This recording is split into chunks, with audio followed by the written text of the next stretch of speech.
Hello दोस्तों, स्वागत है आप सभी का आज की क्लास में। यहाँ पर प्रैक्टिस सेट नंबर 11 में है। इससे पहले के 10 प्रैक्टिस सेट थे, वो अपलोड किए जा चुके हैं। उम्मीद है आपने देखे होंगे। तो चलिए शुरू करते हैं बिना किसी देरी के आज का प्रैक्टिस सेट नंबर 11। देखिए पहला क्वेश्चन में क्या दिया है।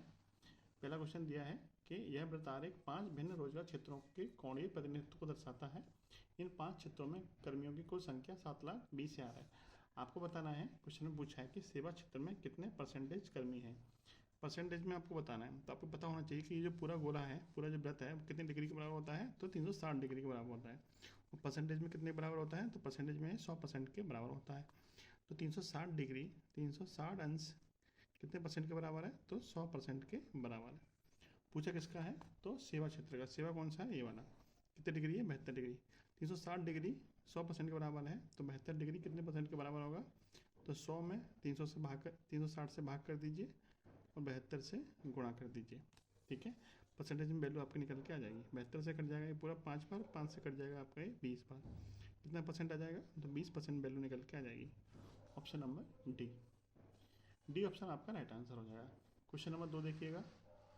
ये आपका बार ग्राफ पर आधारित क्वेश्चन है, जो आपकी इस तरह की लाइनें हैं, आपकी मात्रा को दर्शाती हैं, और एक बेलैंक जो है वो आपका मूल्य को दर्शाता है।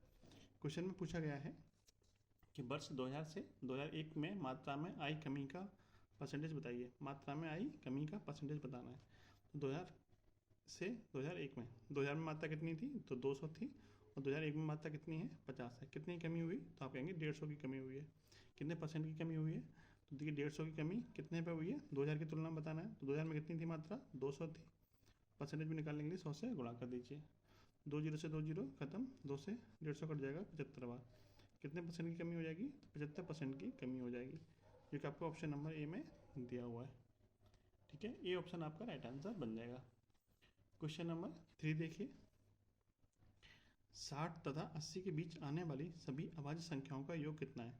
किस किस के बीच की पूछिए, 60 से 80 के बीच में कौन कौन सी अभाज्य संख्या होती है। अभाज्य संख्या होती क्या है, पहले तो ये समझ लीजिए। ऐसी संख्याएं जो एक और स्वयं के अतिरिक्त और किसी से नहीं कटती हैं, वो अभाज्य संख्या होती हैं। यानी ऐसी संख्याएं जिनके गुणनखंड सिर्फ एक और स्वयं होती हैं, वो आपकी अभाज्य संख्याएं होती हैं। तो 60 और 80 के बीच में कौन कौन सी अभाज्य संख्या आएंगी। सबसे पहले आपकी 61 आएगी, फिर 67 आएगी, फिर 71, फिर 73, और फिर आपका 79 यानी 79। इन सब का योग पूछा था आपसे, तो इनका योग कर लीजिए।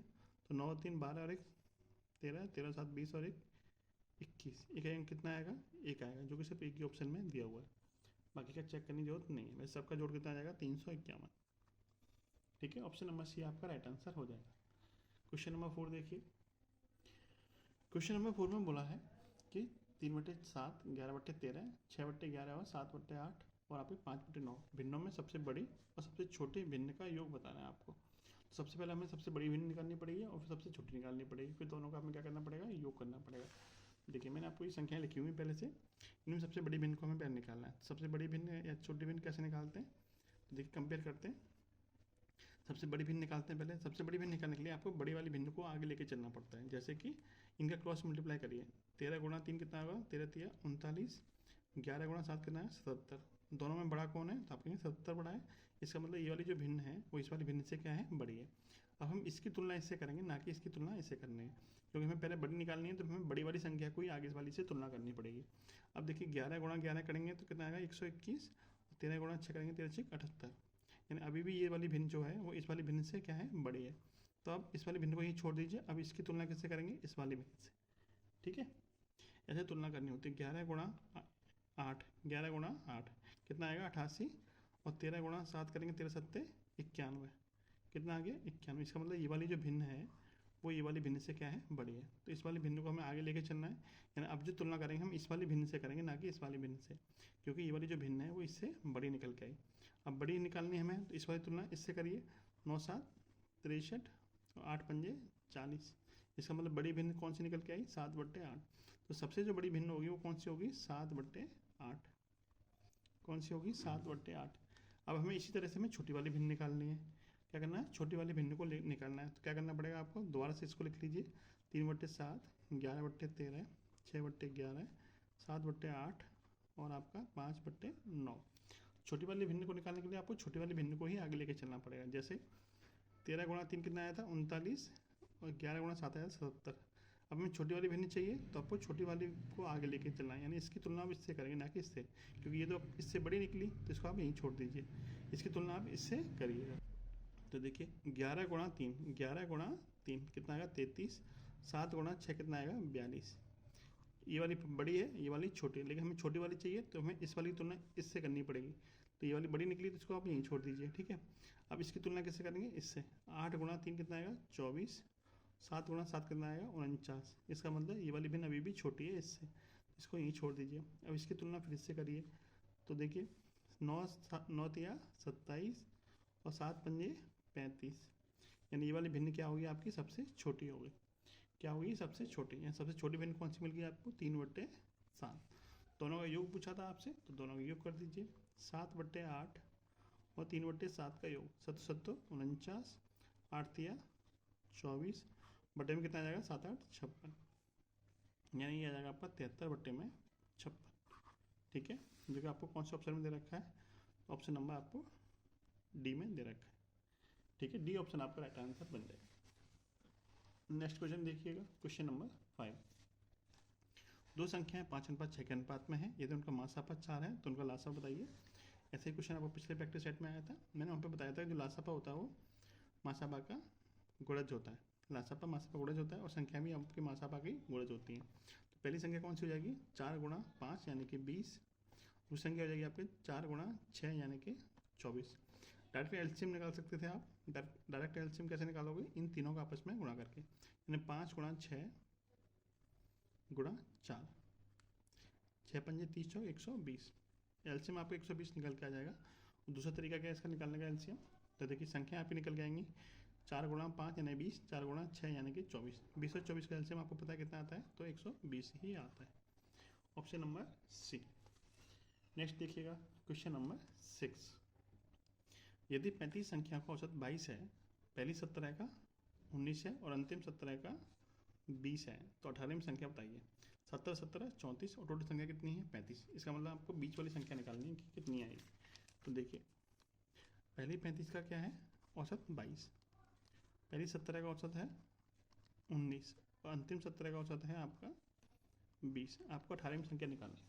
तो पहले कंपेयर करिए कि अंतर कितने का आ रहा है, तो सभी संख्या का औसत 22 है जबकि पहली 17 का 19 है, तो औसत में कितनी कमी हुई है, तो आप कहेंगे औसत में 3 की कमी हुई है।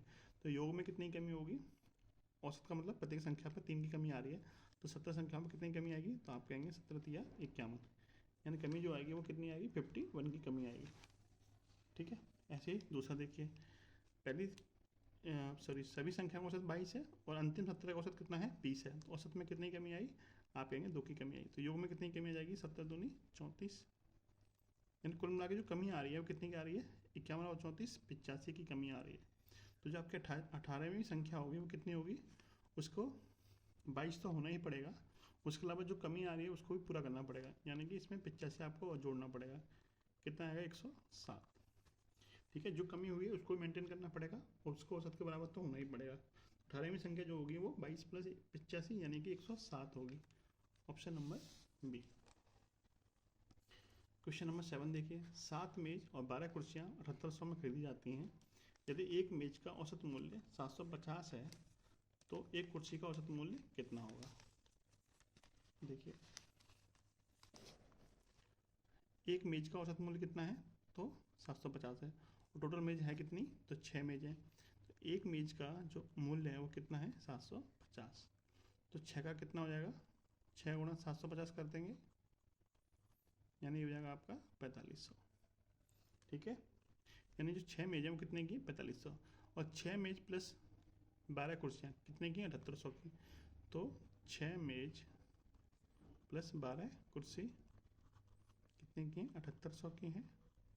तो यहाँ से आपको 6 मेज का मूल्य पता चल गया 4500 प्लस के 12 कुर्सी बराबर 7800, 4500 इधर जाएगा माइनस का हो जाएगा, तो 12 कुर्सी का जो मूल्य होगा वो कितना होगा 7800 माइनस के 4500 यानी कि 3300। तो यहाँ से आपको एक कुर्सी का मूल्य मिल जाएगा, एक कुर्सी का मूल्य हो जाएगा 3300 बटे में 12, 12 दूनी 24 और 12 84 और आपका बचेगा कितना 6, 12 पंजे 60, ₹275 एक कुर्सी का मूल्य हो जाएगा, क्योंकि आपका ऑप्शन नंबर बी में दिया हुआ है। ठीक है, चलिए नेक्स्ट देखिए, 320 के 10% में कितनी संख्या जोड़ी जाए ताकि योग 230 का 30% हो जाए। तो 230 का पहले 30% निकाल दीजिए, कितना आएगा, तो ये हो जाएगा आपका 23 या 69, कितना आएगा, तो 69 आएगा। और 320 का 10% कितना होगा, 320 का 10% निकालिए, कितना आ जाएगा आपका 32। आपसे बोला 32 में कितना जोड़ दें कि 69 हो जाए, तो 69 में से 32 घटा दीजिए, या फिर आप कहेंगे सीधे सीधे 37 जोड़ दीजिए, कितना जुड़ेगा 37। 69 में से 32 घटाएंगे कितना जुड़ेगा 37, option number A. Question number 9 देखिएगा, एक कंपनी द्वारा काम पर रखने की प्रक्रिया के बाद कुछ उम्मीदवारों को चुना गया था। चयनित और अचयनित लोगों का अनुपात 4:1 था। यदि 70 कम लोगों ने आवेदन किया होता और 30 कम लोग चयनित हुए होते तो चयनित और अचयनित का अनुपात 6:1 रहा होता। कितने उम्मीदवारों का चयन किया गया था। देखिए इसका शॉर्ट तरीका क्या हो सकते हैं कि चयनित लोग कितने थे, 4:1 के अनुपात में थे चयनित और अचयनित। तो जो भी संख्या होगी वो चयनित लोगों की वो कितनी होगी, 4 के मल्टीपल में होगी। 4 के मल्टीपल में सिर्फ एक ही ऑप्शन है, ऑप्शन नंबर सी, जो कि आपका राइट आंसर भी है। बाकी सारा डिटेल सॉल्यूशन देखिएगा।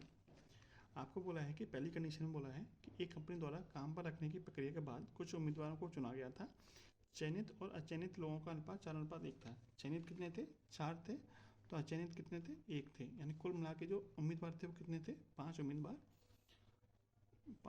थे टोटल। इनमें से 4 चयनित हुए, 1 आपका अचयनित हुआ। फिर कह रहा है कि यदि 70 कम लोगों ने आवेदन किया होता है, आवेदन शुरू में कितने किया था, 55 लोगों ने किया था, जिसमें 4 चयनित हुए, 1 अचयनित हुआ। फिर कह रहा है कि यदि 70 कम लोगों ने आवेदन किया होता, कुल के नीचे 70 माइनस कर दिया मैंने, और 30 कम लोगों ने चयनित हुए होते, 30 कम लोग क्या चयनित हुए होते, चयनित वाले के नीचे माइनस के 30 कर दिया, तो अनुपात कितना होता, 6:1 होता। कितना होता, 6:1। किस किस का होता, चयनित और अचयनित है। चयनित का 6 होता है, अचयनित का कितना होता है, 1 होता है। टोटल कितने हो जाते हैं आपके, 7 हो जाते हैं। ठीक है, यानी यदि 70 कम लोग आवेदन करे होते और 30 कम लोग चयनित हुए होते तो चयनित और अचयनित का अनुपात कितना होता, 6 और 1 का अनुपात होता। कब, जब 70 कम लोग आवेदन करते और 30 कम लोग चयनित होते तब। ठीक है, 6 चयनित है, 1 अचयनित है, तो टोटल व्यक्ति कितने हो जाएंगे, 7। अब आपको इस तरह से डायग्राम मिल गया आपको। अब इसको सॉल्व कैसे करना है, तो यहाँ पे एक तरीका होता है कि इन दोनों के मल्टीपल और इन दोनों के मल्टीपल का जो अंतर होगा वो इन दोनों के मल्टीपल के अंतर के बराबर होगा। जैसे 6 पंजे 30 माइनस 7 चौक 28। ठीक है, इनके जो मल्टीपल का अंतर होगा वो किसके बराबर होगा, इनके दोनों के मल्टीपल के अंतर के बराबर। ठीक है, तो देखिए 7 छिंग 42 माइनस के 420 हो जाएगा, माइनस 7 दिया 21, माइनस कर देंगे तो ये आपका प्लस हो जाएगा। कुल मिलाकर आपको अंतर चाहिए था तो यहाँ पे आपका प्लस हो जाएगा, प्लस 7 दिया 21 210। अंतर निकालना है कुल मिला के हमें, तो माइनस प्लस पर ध्यान नहीं देना, अंतर करना है। तो 7 छिंग 42 420 में से कितना माइनस करना पड़ेगा आपको, 7 या 21 210 माइनस करना पड़ेगा, यानी कुल मिला के बचेगा कितना, 210 ही बचेगा। यहाँ बचेगा आपका 2 यूनिट, यहाँ बचेगा आपका 210। यहाँ से आपको 1 यूनिट की वैल्यू मिल जाएगी 105। 1 यूनिट की वैल्यू 105 है, तो शुरू में चयनित कितने थे, 4 यूनिट, तो 4 की वैल्यू कितनी हो जाएगी, 4 गुणा 105 यानी कि 420। यहाँ पे आपको क्या करना है, आपको करना है कि इन दोनों के मल्टीपल का अंतर बराबर इन दोनों के मल्टीपल के अंतर के बराबर। ठीक है, कितना जाएगा 420, ऑप्शन नंबर सी। चलिए क्वेश्चन नंबर 10वां देखिएगा। तोरसा ने 2250 के साथ एक कारोबार शुरू किया, जबकि कुछ महीनों के बाद में तिरसा ने 2880 का निवेश किया। यदि 12 महीनों के अंत में तिरसा के निवेश के समय से, ठीक है, लाभ को तोरसा और तिरसा द्वारा 25:24 के अनुपात में बांटा जाता है, तो तिरसा ने कितने महीनों के लिए निवेश किया था। देखिए जो लाभ बढ़ता है वो उनके द्वारा इन्वेस्टमेंट के अनुपात में बढ़ता है। तोरसा ने कितना निवेश किया था, 2250 रुपये निवेश किए थे, कितने महीने के लिए, 12 महीने के लिए। और जो तिरसा थी उसने कितना निवेश किया था, 2880, कितने महीने के लिए, वो हमें निकालना मान लेते हैं x महीने के लिए। दोनों का जो अनुपात है वो कितना है, 25:24।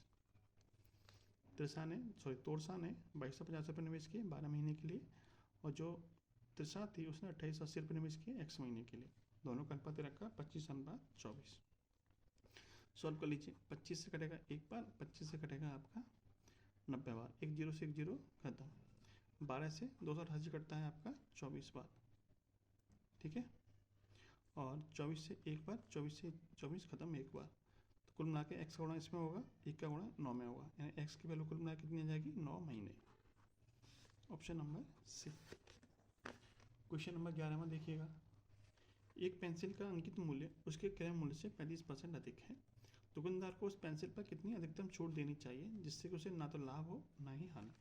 मान लेते हैं जो पेंसिल है उसका जो क्रय मूल्य है वो कितना है, 100 यूनिट है, जिसको उसने 35% बढ़ा के अंकित किया है। तो 35% बढ़ा के अंकित करेंगे तो 100 का 35% 35 ही होता है।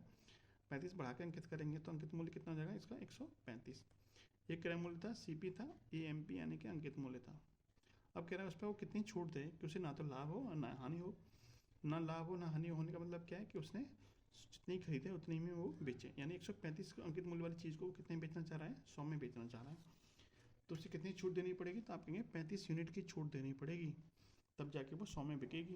तो 35 यूनिट की जो छूट है वो कितने % के बराबर होगी, तो आपको पता है छूट दी जाती है वो अंकित मूल्य पर दी जाती है। तो 35 की छूट, अंकित मूल्य कितना है 135, कितने % की छूट हो जाएगी, गुणा कर देंगे 100 का, ठीक है। 5 से काटिए 7 बार, 5 से कटेगा 27 बार, 7 बट्टे 27 यानी कि 700 बट्टे में 27। 700 में 27 का भाग करेंगे तो लगभग लगभग आपका 25 पॉइंट समथिंग आंसर आएगा, जो कि आपको ऑप्शन नंबर सी में दिया हुआ है, ठीक है। सी ऑप्शन आपका राइट आंसर हो जाएगा। चलिए नेक्स्ट देखिएगा, क्वेश्चन नंबर 12 में बोला है दो बराबर धनराशि हैं, राशि क्या है, दोनों बराबर है, क्रमशः 7% और 5% के साधारण ब्याज पर उधार दी गई है। दोनों उधारों पर अर्जित ब्याज कितना है, 4 वर्ष में 960 रुपये है। तो उधार दी गई प्रति धनराशि बताइए। देखिए मान लेते प्रति धनराशि कितनी थी, 100 की थी, जिस पर पहले धनराशि पर 7% ब्याज मिला 4 वर्ष के लिए। कुल मिला के ब्याज कितना मिल जाएगा, तो आपको पता है साधारण ब्याज की बात हो रही है। साधारण ब्याज में मूलधन ब्याज बराबर क्या होता है, मूलधन गुणा दर गुणा समय बट्टे 100, यानी कुल मिला के 728% ब्याज मिल जाएगा आपको, ठीक है। यानी आपको 100 रुपये पे कितना ब्याज मिल जाएगा, तो मूलधन गुणा दर आपके 7 है, समय आपका 4 है, बटे में 100, कुल मिला के आपको 28% यानी 28 यूनिट ब्याज मिल जाएगा। ऐसी दूसरी राशि पर देखेंगे तो दूसरी राशि पर 5% की दर से 4 साल का जो ब्याज मिलेगा वो कितना मिलेगा, तो आपका 20 यूनिट ब्याज मिल जाएगा। कुल मिला के दोनों राशियों पे ब्याज कितना मिल रहा है आपको, 48 यूनिट ब्याज मिल रहा है, जो कि एक्चुअल में कितने के बराबर दे रखा है आपको, 960 के बराबर दे रखा है। तो 48 यूनिट की जो एक्चुअल वैल्यू दे रखी है वो 960 रुपये दे रखी है। तो यहाँ से आप 1 यूनिट की वैल्यू निकाल सकते हैं, कितना आएगी, 20 रुपये। 48 का भाग कर देंगे कितना आएगा, 20 रुपये। पूछा क्या है, प्रत्येक राशि कितनी मानी थी हमने, 100 मानी थी। तो 1 यूनिट की वैल्यू 20 रुपये है, तो 100 यूनिट की वैल्यू कितनी होगी, 20 गुणा 100 यानी कि 2000 रुपये, ठीक है। Option number C. Question number 13 देखिए, ए एक काम को 36 दिनों में कर सकता है, बी 12 दिन में कर सकता है, और वे इस काम को एक साथ मिलकर करते हैं कितने दिनों में काम को खत्म कर देंगे। तो ये क्वेश्चन आपके लिए है, ये आपका 11वां प्रैक्टिस सेट चल रहा है, सभी क्वेश्चन मैंने आपको कराए हैं मैथ में। पहला क्वेश्चन मैं आपको दे रहा हूँ मैथ के लिए, उम्मीद है आप इसको करेंगे, कमेंट बॉक्स में इसका आंसर भी बताएंगे। क्वेश्चन नंबर 14 देखिए, एक व्यक्ति 9 किलोमीटर प्रति घंटा की चाल से किसी दूरी को 8 मिनट में तय करता है, तो उसे उसी दूरी को 6 मिनट में तय करने के लिए उसकी चाल क्या होगी। आपको पता है दूरी बराबर क्या होता है, 4 गुणा समय। दूरी बराबर होता है 4 गुणा समय, यानी पहली कंडीशन में दूरी कितनी चली है, तो दूरी चली है आपकी 4 है आपकी 9 किलोमीटर प्रति घंटा, और समय कितना लगा 8 मिनट। 8 मिनट को घंटे में चेंज करेंगे तो 60 से भाग कर देंगे, ठीक है। यानी कुल मिला के दूरी चल रहा है वो 9 गुणा 8 बट्टे 60 चल रहा है। और इसी दूरी को कितने मिनट में तय करना है, 6 मिनट में। कितनी चाल से चलना पड़ेगा, 4 बराबर क्या होता है, 4 बराबर दूरी बट्टे समय, ठीक है। दूरी कितनी है, 9 गुणा 8 बटे में 60। समय कितना ले रहा है, समय ले रहा है 6 मिनट। 6 मिनट को घंटे में चेंज करेंगे तो 60 से भाग करना पड़ेगा, इस 60 से ये वाला 60 खत्म। कुल मिला कितना बचा आपका, 9 गुणा 8 बटे में 6। 3 से काटिए 2 बार, 3 से कटेगा 3 बार, 2 से कटेगा 4 बार, 4 दिया 12। कितनी चाल हो गई, 12 किलोमीटर प्रति घंटा की चाल हो गई। ऑप्शन नंबर बी, ठीक है। सेमी टाइप का क्वेश्चन है, क्वेश्चन नंबर 15 में, ये आपके लिए है, ठीक है। इसका आंसर आप कमेंट बॉक्स में बताना। सेम टाइप का क्वेश्चन है, बस डेटा अलग दे रखा है, उम्मीद है आप इसको करेंगे। चलिए क्वेश्चन नंबर 16 में देखिए, एक आयताकार प्लॉट का परिमाप देकर 48 मीटर और क्षेत्रफल 108 मीटर स्क्वायर है, प्लॉट का आयाम बताइए। देखिए आपको पता है जो आयताकार प्लॉट का परिमाप होता है वो क्या होता है, 2 गुणा लंबाई प्लस चौड़ाई होता है, 2 गुणा लंबाई प्लस चौड़ाई होता है। यानी जो 48 है वो लंबाई और चौड़ाई के योग का डबल होना चाहिए। ऑप्शन देख लीजिए, क्या 3603 39 का डबल 48 बैठेगा? नहीं। 12 और 9 21 21 का डबल 48 होता है? तो नहीं। 2703 30 का डबल 48 होता है? नहीं। 18 और 6 24 का डबल 48 होता है? तो होता है। तो इस तरह से आपका ऑप्शन नंबर डी आपका एकदम सही आंसर हो जाएगा। इसको ऑप्शन से कर लीजिए, नहीं तो फिर आपको एक्स और वाई मान के करना पड़ेगा, जो कि आपका लेंथी पड़ेगा। तो डी ऑप्शन आपका राइट आंसर होगा। क्लियर? चलिए क्वेश्चन नंबर 17 में देखिए, यदि दो एक समान ऊंचाई के लंबवर्ती शंकुओं के व्यासों का अनुपात दे रखा है 3:4, तो उनके आयतनों का अनुपात क्या होगा? तो आपको पता होना चाहिए कि जो शंकु का आयतन का अनुपात होता है, शंकु के आयतनों का जो अनुपात होगा V1/V2 जो होगा वो उनकी त्रिज्याओं के वर्गों के अनुपात में होता है। त्रिज्याओं के वर्गों के अनुपात में होता है। जब ऊंचाई आपकी समान हो, जब ऊंचाई समान हो तो त्रिज्याओं का जो वर्गों का अनुपात होता है वो उनके आयतनों के अनुपात के बराबर होता है। तो इनकी त्रिज्या क्या क्या दे रखी है? तो इनकी त्रिज्या दे रखी है आपको 3:4 के अनुपात में, क्योंकि जो व्यासों का अनुपात होता है वही इनकी त्रिज्याओं का अनुपात होता है। तो वैल्यू रख दीजिए, 3 का वर्ग कितना हो जाएगा? 9, और 4 का वर्ग कितना हो जाएगा? 16। तो इनकी जो आयतनों का अनुपात होगा वो कितना होगा? 9:16। ठीक है, ऑप्शन नंबर बी। ठीक है, कुछ चीज़ें आपको डायरेक्ट याद रखनी पड़ेगी। चलिए क्वेश्चन नंबर 18 में देखिए, एक दुकानदार नगद खरीद पर 2.5% की छूट देता है। एक साइकिल जिसका अंकित मूल्य 3600 है को खरीदने के लिए रोहित को कितनी धनराशि का भुगतान करना पड़ेगा? आपको पता है जो छूट दी जाती है वो अंकित मूल्य पर ही दी जाती है, और अंकित मूल्य कितना दे रखा है? 3600 दे रखा है। तो इस पर हम 2.5% की छूट निकालेंगे, कितना निकल के आएगी वैल्यू? तो 3600 का 2.5% कितना होगा? 3600 का 2.5% होगा आपका 90। यानी 3600 वाली चीज़ को 90 की छूट पर बेचा जाएगा तो कितने बेचा जाएगा? 3600 में से 90 माइनस कर दीजिए, यानी कि 3510। ऑप्शन नंबर सी आपका राइट आंसर बन जाएगा। ठीक है, चलिए क्वेश्चन नंबर 19 में देखिए, यदि किसी संख्या का 4/5 भाग उसके 3/4 भाग से 8 अधिक है, इन दोनों का जो अंतर दे रखा है वो कितना दे रखा है? 8 दे रखा है। तो अंतर निकाल लीजिए, 4/5 माइनस के 3/4, 4/5 माइनस के 3/4, इनका अंतर कितना हो जाएगा? 4 चौक 16, 5 दिया 15, बट्टे में 4 पंजे 20, यानी कि 1/20 इसका अंतर आएगा। 1/20 यूनिट की जो वैल्यू दे रखी है आपको दे रखी है 8। 1/20 यूनिट की वैल्यू 8 है, तो एक की वैल्यू कितनी हो जाएगी? 20/160, यानी पूरी संख्या जो होगी वो कितनी होगी? 160 यूनिट होगी। ऑप्शन नंबर सी। बीच में क्वेश्चन देखिए, यहाँ पर रीजनिंग का क्वेश्चन है, इन्फ्लुएंजा का संबंध विषाणु से है तो दांत का संबंध किससे होगा? तो जो इन्फ्लुएंजा रोग होता है वो किसकी वजह से होता है? वायरस की वजह से, यानी विषाणु की वजह से होता है। तो जो दांत रोग होता है वो किसकी वजह से होता है? कवक की वजह से। किसकी वजह से? कवक की वजह से। ठीक है, आपको यहाँ पर ध्यान रखना है कि जो मलेरिया रोग होता है, मलेरिया वो किसकी वजह से होता है? प्रोटोजोआ की वजह से। ठीक है, इंपॉर्टेंट क्वेश्चन है, मलेरिया रोग किसकी वजह से होता है? प्रोटोजोआ की वजह से। ठीक है, चलिए क्वेश्चन नंबर 21 में देखिए, 210 का संबंध 221 से है, 343 संबंध किससे होगा? तो 210 में कितना जोड़ा गया है? 11 जोड़ा गया है। 343 में 11 जोड़ दीजिए, 354। कितना आएगा? 354। Option number D. Question number 22 देखिए, एस टी का संबंध जेड एम से है तो के आर का संबंध किससे होगा? तो एस से जेड पर जाने के लिए कितना प्लस किया गया है? 7। टी से एम तक जाने के लिए कितना माइनस किया गया है? 7, यानी पहले +7 किया है फिर 7 माइनस किया है। के +7 करेंगे 18 हो जाएगा, 18 का मतलब आर होगा। आर में से 7 माइनस करेंगे तो 11 होगा, 11 का मतलब के होगा। आर के आपका राइट आंसर बनेगा, option number B. Question number 23, निम्नलिखित प्रश्नों में दिए गए विकल्पों में से विषम को आपको चुनना है। शीत ऋतु का संबंध शीत ऋतु से है, आश्याम का संबंध रंग से है, कमीज कपड़ा है, रेत का संबंध समुद्र से है। देखिए शीत ऋतु क्या है? एक प्रकार की ऋतु होती है। कमीज एक प्रकार का कपड़ा होता है, आश्यम एक प्रकार का रंग होता है, लेकिन रेत एक प्रकार का समुद्र नहीं होता है। तो डी ऑप्शन अन्य 3 से क्या हो जाएगा? आपका भिन्न हो जाएगा, ऑप्शन नंबर डी। 24 देखते हैं, देखिए GJTIMR KPP MSN, question mark बताना क्या आएगा यहाँ पे। तो देख क्या संबंध है, जी से आई पे जाने के लिए आपको प्लस के 2 करना पड़ेगा, आई से के पर फिर प्लस के 2 हुआ है, के से एम प्लस के 2 हुआ है, एम से आगे क्या करना पड़ेगा? प्लस का 2 करेंगे तो एम + 2 कितना हो जाएगा? 15, 15 मतलब ओ आएगा। शुरुआत किससे होगी? ओ से होगी। ठीक है, ए और डी ऑप्शन आपके नहीं होंगे। जे है, जे के बाद में एम आया, कितना जोड़ा गया है? तो प्लस के 3 जोड़ा गया है। एम से पी पे जाने के लिए प्लस के 3 जोड़ा गया है, फिर प्लस का 3 जोड़ा है, फिर प्लस का 3 जोड़ेंगे तो 19 + 3 22, 22 नंबर किसका होता है? वी का होता है, जो कि आपको बी ऑप्शन में दिया हुआ है। ठीक है, 25 देखते हैं, बी है, बी के बाद ई आया है, फिर आपका आई आया है, यानी बी से ई पे जाने के लिए 3 जोड़ा गया है, ई से आई पे जाने के लिए आपको 4 जोड़ा गया है, 3 4 5, यानी आगे कितना जोड़ा जाएगा 5, आई प्लस 5 करेंगे तो कितना होगा, आई का नंबर होता है 9, 9 में 5 जोड़ेंगे 14, 14 नंबर होता है एन का। ठीक है, फिर देखिए 2 3 4, 2 3 4 5, आगे कितना जाएगा 5।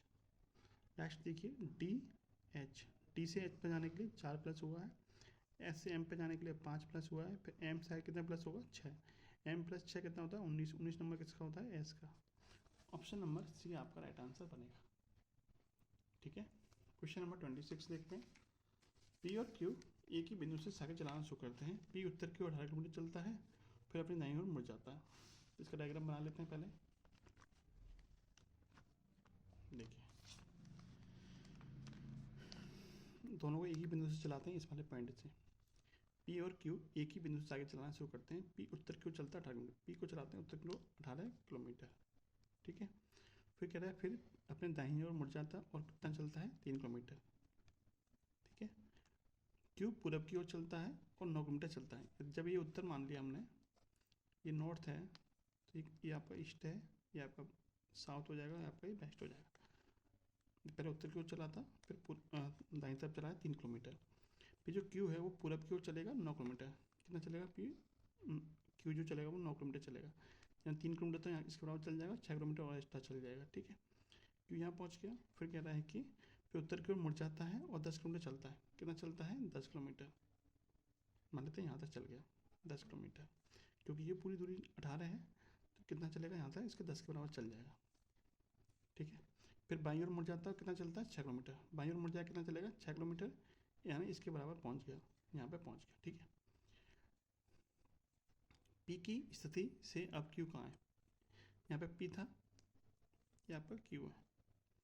पी की स्थिति से क्यू कहाँ है, तो ये दूरी कितनी बची, देखिए ये पूरी 10 थी यहाँ से यहाँ तक, यहाँ से यहाँ पूरा 18 थी, तो 10 तो ये बची, यानी ये दूरी कितनी बची आपकी 8 किलोमीटर की दूरी आपकी शेष रहेगी बीच में। यानी ये जो दूरी बची होगी वो कितनी बची होगी 8 किलोमीटर की दूरी बची होगी। और पी के की तुलना में क्यू किस दिशा में है, तो ये इस दिशा में नीचे की तरफ है, और ये दिशा कौन सी होगी नीचे की तरफ दक्षिण होगी।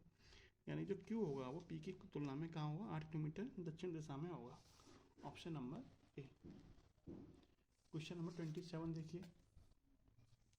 शब्द को उसके अनुसार आपको क्रम में लगाना है, पहले कौन सा आएगा फिर उसके बाद और फिर उसके बाद। तो देखिए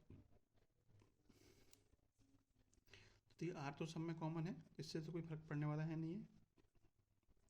दूसरे नंबर पर देखिए यहाँ पे ओ है, यहाँ पे ई है, यहाँ ओ है, यहाँ आई है और यहाँ पे आई है। इसका मतलब सबसे पहले इन सब में पहले कौन आएगा ई वाला आएगा, ई का मतलब दूसरा वाला, सबसे पहले 2 आएगा जो कि आपको सभी ऑप्शन में दे रखा है। ठीक है, फिर 2 के बाद में कौन सा आएगा, 2 के बाद में देखिए ई के बाद नंबर आता है आई का, ई के बाद आएगा आई, यानी कि दूसरे और तीसरे नंबर पे आपका चौथे और पाँचवें में से कोई एक होना चाहिए। चौथे और पाँचवें में से कोई एक होगा, कौन सा होगा, तो यहाँ पे आई है, यहाँ पे भी आई है, यहाँ पे जी है और यहाँ पे पी है। तो पी और जी में पहले कौन आएगा, पी और जी में पहले आएगा जी वाला, यानी 2 के बाद नंबर आएगा 4 का, 2 के बाद 4 का, 4 के बाद फिर 5 का, 2 4 5, जो कि आपको इस ऑप्शन में नहीं है, इस ऑप्शन में नहीं है। अब देखिए अब बचा आपका एक और तीसरा, पहला और तीसरा। यहाँ पे ओ है, यहाँ पे भी ओ है, यहाँ जी है, यहाँ पे ए है। जी और ए में पहले कौन आएगा, ए आएगा। इसका मतलब फिर चौथे नंबर पे जो आएगा वो 1 आएगा। चौथे नंबर पर कौन सा आएगा 1 आएगा, जो कि आपको सिर्फ एक ऑप्शन में दिया हुआ है। ठीक है, ये तो आपको पहले ही कट गए थे सी और पी, तो एक ऑप्शन दिया हुआ है पहले वाला। 27 का ए आंसर आपका सही आंसर होगा। क्वेश्चन नंबर 28, कथन और निष्कर्ष। देखिए क्वेश्चन कथन में बोला है कि सभी बच्चे विद्यार्थी हैं। सभी बच्चे क्या हैं, सभी बच्चे विद्यार्थी हैं। ठीक है, इस तरह से बन जाएगा। फिर कह रहा है सभी विद्यार्थी क्या हैं, खिलाड़ी हैं। सभी विद्यार्थी क्या हैं, खिलाड़ी। ये आपका खिलाड़ी का गोला बन जाएगा। निष्कर्ष क्या निकल रहा है, सभी खिलाड़ी विद्यार्थी हैं। क्या सभी खिलाड़ी विद्यार्थी के अंदर आ रहे हैं, तो नहीं आ रहे हैं। पहला निष्कर्ष आपका नहीं निकल रहा है। सभी बच्चे खिलाड़ी हैं, तो सभी बच्चे खिलाड़ी के अंदर हैं, तो एकदम सही है।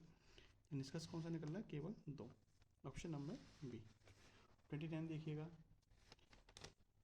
11 13 16 26 41 67 और 102, आगे क्या आएगा वो देखिए। देखिए आपको ये सीरीज दे रखी है, इसको देखते हैं। 11 और 13 का अंतर होता है 2 का, फिर यहाँ पे अंतर है 3 का, फिर यहाँ पे अंतर है आपका 10 का, ये अंतर है आपका 15 का, यहाँ पे अंतर है आपका 26 का, और ये अंतर है आपका कितने का 35 का। ठीक है, इसमें क्या लॉजिक लग सकता है, तो 2 को हम लिख सकते हैं 1 का स्क्वायर प्लस का 1, 3 को लिख सकते हैं हम 2 का स्क्वायर माइनस का 1, 10 को 3 का स्क्वायर प्लस का 1, यानी कि 1 1 का स्क्वायर बढ़ता जा रहा है और फिर पहले प्लस है फिर माइनस फिर प्लस फिर माइनस, इस तरीके से। 15 का 4 का स्क्वायर माइनस का 1, 25 को 5 का स्क्वायर प्लस का 1, 36 का 6 का स्क्वायर माइनस का 1। आगे जो संख्या आएगी यहाँ पे वो कितनी आएगी, 7 का स्क्वायर प्लस का 1, यानी कितना जुड़ेगा आपका 49 और 1 50, कितना जुड़ेगा 50। तो यहाँ पे संख्या कितनी आएगी आपकी 50 आएगी। 102 में 50 जोड़ देंगे कितना आएगा 152, कितना आएगा 152। 152 किस ऑप्शन में दे रखा है, ऑप्शन नंबर डी में। ठीक है, चलिए क्वेश्चन नंबर 30 देखिए, इसका संबंध इससे दे रखा है तो इसका संबंध कैसे होगा, क्या लॉजिक लगा इसमें। देखिए यदि इसको हम अल्फाबेटिकल क्रम में लिखें, इस वाली चीज़ को वर्णमाला के अनुसार लिखेंगे, पहले आपका सी आ जाएगा, फिर आपका ये वाला सी पहुँचेगा, फिर सी के बाद में आपका ई आएगा, ई के बाद में आपका क्या आएगा एन आएगा, एन के बाद में आपका क्या आएगा, एन के बाद में आपका पी आएगा, है ना, एन के बाद ओ आएगा, ओ के बाद में पी आएगा, फिर आपका टी आएगा, इस क्रम में लिखा जाएगा। इसका संबंध इससे दर्शाया गया, इसका मतलब एक एक बढ़ा के लिखा गया।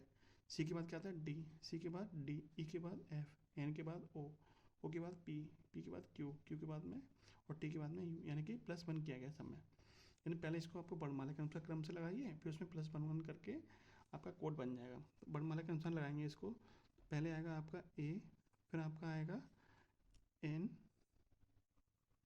फिर आएगा आपका ओ, फिर आपका आएगा आर, और फिर आपका आर, फिर आपका एस, और फिर आपका डब्ल्यू। तो ए के बाद क्या आएगा आपका बी, +1 करना है, शुरुआत किससे होगी बी से होगी, जो कि सिर्फ आपको एक ही ऑप्शन में दे रखा है। 30 का डी ऑप्शन आपका राइट आंसर बन जाएगा।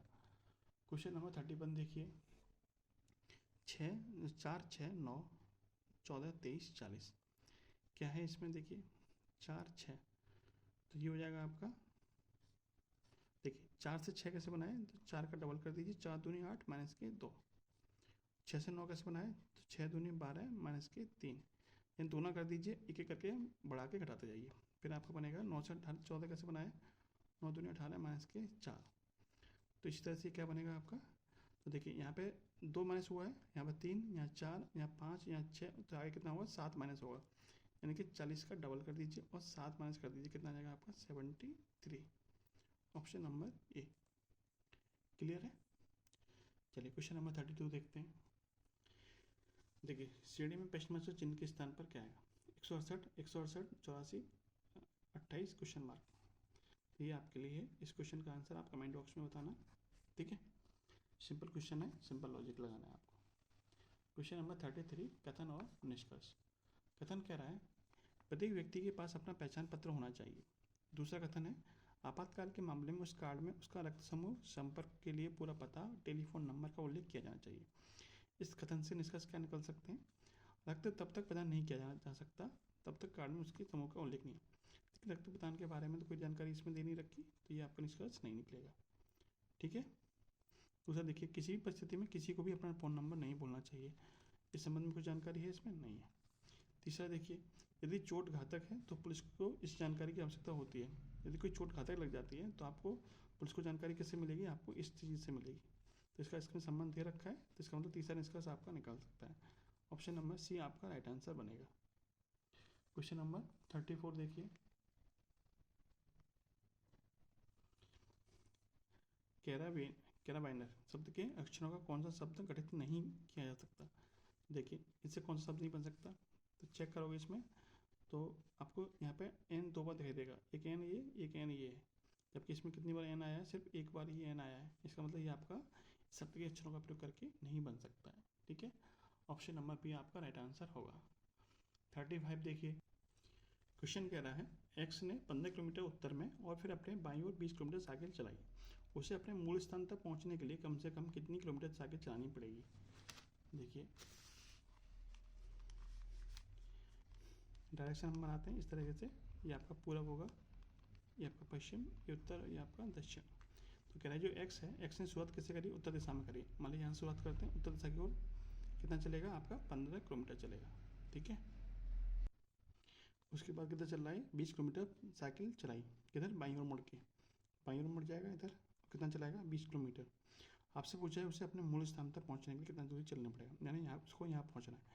यहाँ से यहाँ तक चलने के लिए उसे कितनी दूरी चलनी पड़ेगी, तो ये आपसे पूछा है। तो देखिए आपका समकोण त्रिभुज है, किसी भी समकोण त्रिभुज में यदि आपको एक भुजा दे रखी हो 15, एक भुजा दे रखी हो 20, तो आपको कर्ण निकालना है। तो कर्ण कितना होगा?